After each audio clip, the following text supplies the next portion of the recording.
Shalom. This is Mary Omni from the World Government House of King David, Holy Covenant Constitutional Enforcer. This is a Republic Notice. The title of this Republic Notice is called Whites Hiding Behind Evil Globalists, Calling it States' Rights. Whites hiding behind evil globalists, calling it states' rights. You know, after the Civil War, whites continued their tirade against blacks, and they wanted to somehow pretend that the Civil War was not won by the Union. But we know the Union won because the winners do write history, okay? The winners do write history, and the history is written in the Constitution. The history is written that the Union won because the Union went to free slaves, the black captives, and the black captives became the constitutional citizens. So the Union sought to free the black captives, and the black captives became the constitutional citizens of the 13th, 14th, and 15th Reconstruction Amendments. Then the history is written that they won. Not only did they free the captives, they made them the constitutional citizens. And they married them to the land, and they married them to the Bill of Rights, because you can't separate the 13th, 14th, and 15th from the 1 through the 12th, because the Constitution is the whole document, especially the 1 through 15th Amendments. Now, the ones after the 15th Amendment is not as significant, and here's why. Because the U.S. corporation was formed in 1871.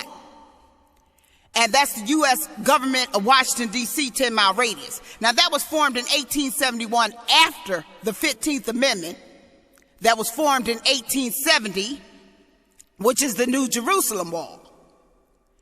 Now, the 1871 U.S. corporation was formed in 1871. Now we go 43 years later, they came up with the 16th Amendment. So this 16th Amendment to the 27 is post the U.S. corporation and 43 years post the 1 through 15th Amendment contract. Does it mean it's not part of the contract? Well, the whole America is part of the constitutional contract, but still the 1 through 15th Amendments is the supreme contract. And those who amendments after 1871, especially 43 years after, when we talk about the 16th on, is a demarcation point, because the 1871 is a demarcation point of the mule, which means anything that came after that is kind of blocked from having any significance of the 1 through 15th Amendment. Because first of all, you got to go through the U.S. mule of 1871, and you can't really get past the 15th Amendment because there's a built-in vote of non-consent jurisdiction, because the jurisdiction was changed from consent jurisdiction of slavery to non-consent jurisdiction with the abolishment of slavery in 1865. Slavery became non-consented, so the whole Constitution changed to non-consent jurisdiction, which was the twin and is the twin to the non-consenters that is in the Constitution, because 3/5 couldn't consent to anything, not even to go in the Constitution. So they became the supreme constitutional contractors of non-consent jurisdiction, which means the 14th and the 1 through 15th Amendment has been non-consented since 1870. So therefore, we have the mule, which is also non-consented, because in 1866, contractual enforcement rights was nationalized for non-consenters who had been constitutionalized in 1865 as non-consenters to slavery. And 1866, the reinforcement of non-consent jurisdiction in all territories and states was inherited by black non-consenters, along with inheritance of rights and citizenship in all native treaties of 1866 that sided with the Union and decided to protect land through blacks who couldn't consent for land to be otherwise given to the public, which is 1871 U.S. corporation. People who came after that became the public. No matter what amendment they try to hide behind, 1871 U.S. corporation, government of Washington, D.C., 10-mile radius, was for the public to separate the goats from the sheeps and King Yeshua in the 1 through 15th Amendments.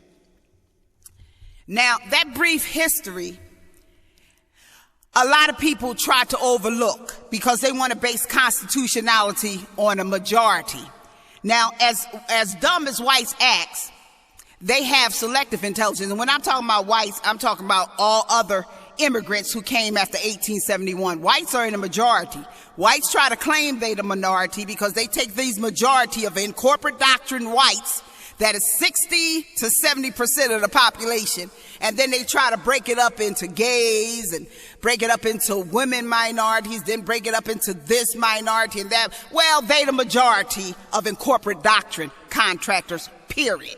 You can call yourself anything, but you're the majority of in corporate doctrine contractors, and you're not a supreme minority in the 1 through 15th Amendments. Let's put it that way.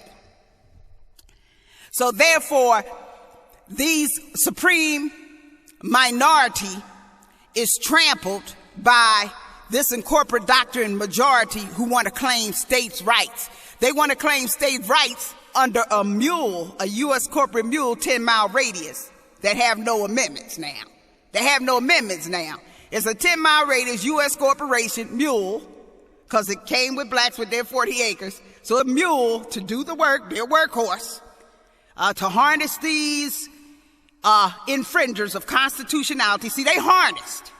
They can infringe all they want with their fiat money, but they harness. So they don't own no land or nothing. They're just squatters.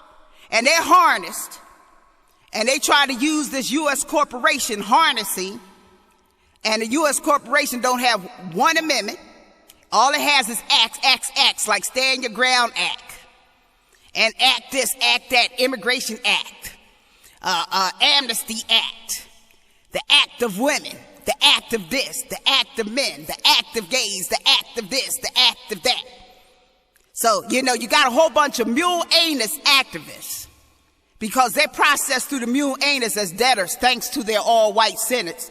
Their all-white senators are double agents, because the truth is they can't get around serving the Constitution because they can't rise higher than King Yeshua, who set it all up. So they have to just accept these majority in corporate doctrine whites as consenters to debt and theft and slavery, because they insist that they got a right to trample black birthrights that work 400 years. See, this in corporate doctrine whites insist that they defecate daisies so blacks should work 400 years. And then they turn around and tell blacks, oh, you shouldn't be on welfare and you shouldn't live off of society. Duh. You contract with blacks mule. And you insist on you defecating daisies. So you acting like blacks owe you 400 years of their human capital investment in labor and wealth. See, you don't want to act like you owe. You don't want to act like you owe birthrights just because you done lied in bed with evil banksters and globalists and they paid you off for a while to pretend you was more than you are, to pretend you was a major, to pretend you wasn't no more than a squatter and infringer and a debtor and a theft, they're in cooperation with them. And so now we're in 2013, and a lot of you are still in this strong delusion trying to cry state rights and constitutionality. And when I say the majority whites, I'm talking about the majority whites. Like, they're not a minority. And President Obama won the election because half of the white majority, which is women, voted for him. But that don't stop them from being the corporate doctrine majority. It's just he peeled off a lot of white women because a lot of the white Republicans was talking about, rape is not a crime and, babies should be born from rape. And they were saying things that, is oppositional to what women want to hear. So a lot of the white women voted for President Obama, but that don't stop whites from being a majority at 70%, and they got a 70% divorce rate. They got a 70% divorce rate, which means that they the majority of welfare recipients, broken families, more parasitic than anybody in this country. But since they want to parasite unbridledly, they don't want nobody to challenge their parasitic, unbridled behavior. So they call themselves using a reverse psychology on blacks who they know is in the Constitution, who they know wealth they living off of. See, they selectively dumb when they want to be, and they selectively smart. They know everything under the sun, except that blacks have constitutional wealth, and that was come from 400 years of labor. They know everything else.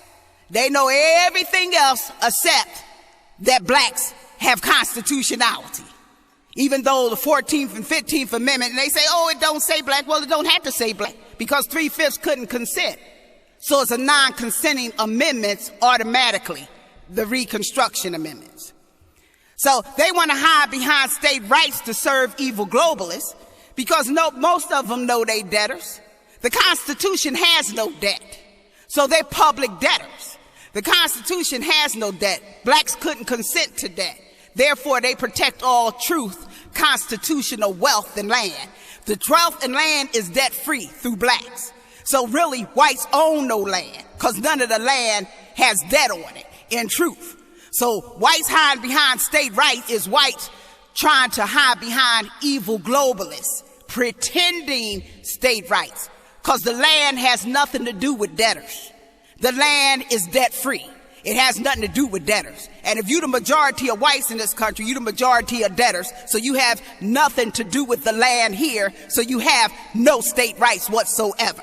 You have the right to consent to debt and theft under corporate doctrines, and you're nested and harnessed by the U.S. corporate mule that holds you as debtors and processes you through the mule anus as debtors only. So your state rights is trying to hide behind evil globalists who now has betrayed you. They no longer want to give you trinkets. So, your time is up.